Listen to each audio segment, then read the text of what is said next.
Hi, this is Paul with Equipt. I just want to show you a new rack system that we're putting together here for the Toyota Gen 3 Tacoma. This is the double cab that has the factory mounting points underneath the mounting rail here. Right up under this mounting rail right here, there are some mounting points here and back in the back there.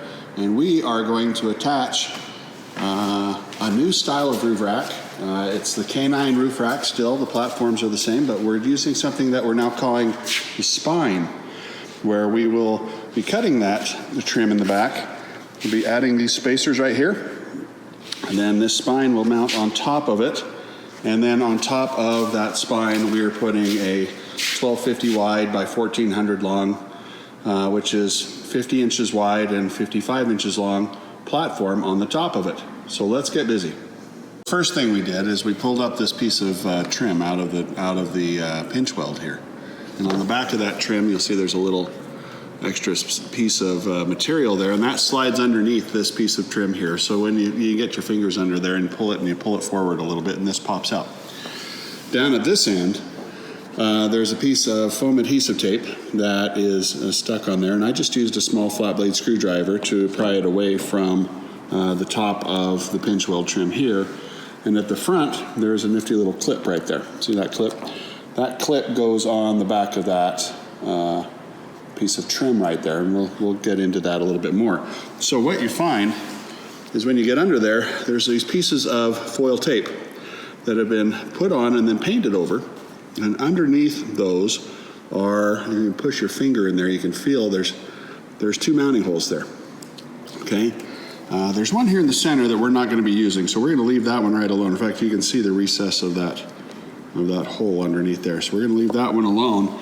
And then what I've done up here in the front is I took an awl and I went right down in that hole and cleared it. Now notice I didn't pull the tape off. We're going to leave the tape there. That's still a good weatherproof thing to have in place. But what I did is I pointed an awl down in there, and now you can see that there are threaded holes down in there. So our next thing we're going to do is clear those holes, and I'm just going to leave that material all there. We're going to take this spacer that Eezi-Awn has developed, and we're going to lay that over the top here. We're going to put some silicone on the top of those holes, lay this in place. We're going to then put the spine on top of it and bolt it all down through there and make sure that all of that is sealed into place. And one thing that I do on all of our stainless steel hardware when we're doing installations on any vehicle, regardless of type, is that I get some stuff here is called anti-seize. Stainless steel has been known to burr up pretty quickly, and over time it will set itself in its ways there, and it makes it tough to get out. So what I do before we put any silicone caulking down or anything like that is I get a little bit of this anti-seize on here, and I push it down in there, and I just verify that the threads are going to be okay, and I take that bolt and I run it down in there. Now what's that's doing is, now that I have that anti-seize on that bolt, is I'm running it into the threads. This means that the threads inside there are getting the anti-seize on them as well. So now I get it clear down in there, way past where it's going to go, and I back it out. Now I know that when I put this bolt down through the spine and the spacer and through the silicone caulking, that the threads inside that are going to have some of that stuff already down in there, so I don't have to worry about getting that through that silicone caulking and maintaining it on the threads. It's already been done. On the roof of the Tacomas, as well as the 4Runners or 200 or any of the other vehicles, the only place for water to ingress the roof, well, other than through that thing over there, is through these threaded mounting points. Okay, and so what we do is we put some silicone on there, and I just swirl it like a soft serve ice cream up there, like a little Hershey's Kiss on top of both of those threaded mounting points there. Okay, and you can see that I've already done that down here, and I've set the spacer over the top of it. So now what we're going to do is we're going to take our spine, lay that over the top of it, and then take our hardware here with the washers on it.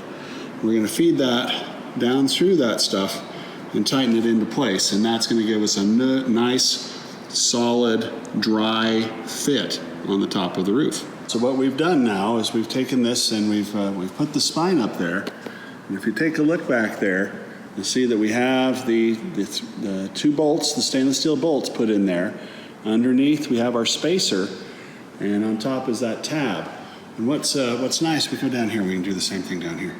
You see that the spacer is down underneath, and those two bolts are back there. What's nice is Eezi-Awn built these slots here for us in both the front and the back for access to the Allen bolts, right? The button head cap screws that are in there.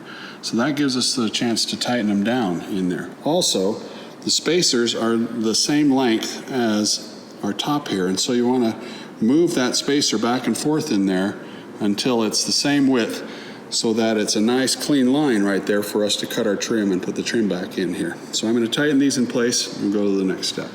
Now we have the spine mounted up there nice and tight. So our next piece of work here to work on is putting the trim back in. And so what I did is I laid the trim down here. You can see where I've got this lined up back here. This goes underneath. Got it lined up there. I come up here and I put a pencil mark right there. And I came up forward and I put another pencil mark right here, which is right against where this thing is right here. Okay? So what we're going to do is we're going to remove this piece. Now what you do is you take a razor knife and you follow that edge and you score it and you cut it through a few times, turn it over, do the same thing, score back and forth. Now in the middle of this piece of material, there's a small piece of metal. So you're going to score it a few times, and then what you're going to do is you're going to take it and you're going to twist it back and forth, and it'll snap off to that length right there, and we put the piece in. But what we've done now is we've cut this piece in, we cut it here, we cut a space out here, and we put this piece in down, we cut a spot there and a spot there.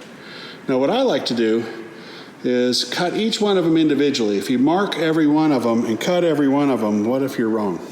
What if something went wrong? So what I do is I start with that one back there and I mark it and I cut it and I fit it.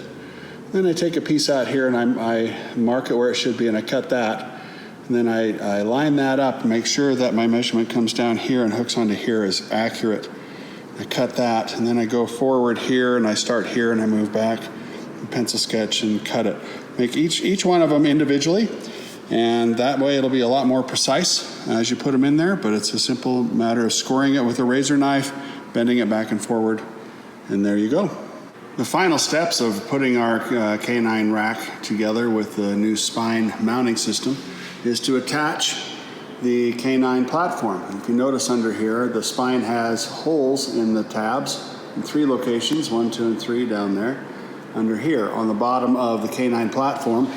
In here is a T-slot in the cross brace for an 8mm bolt, and you can see in there that we have attached those in the locations on this side here. We've got the 2 up inside that location and the 2 up inside that location. So that gives us a side profile. It's very nice, very tight, and very clean. And from the front, it looks pretty impressive as well. If we get up on the step here, you can see we now have a 50 by 55 inch rock solid rack, the K9 rack for the double cab Tacoma using the spine mounting system. Looks great. If you have any questions, please feel free to reach out. We're at equipt1.com. This is Paul. I appreciate your time. Thanks.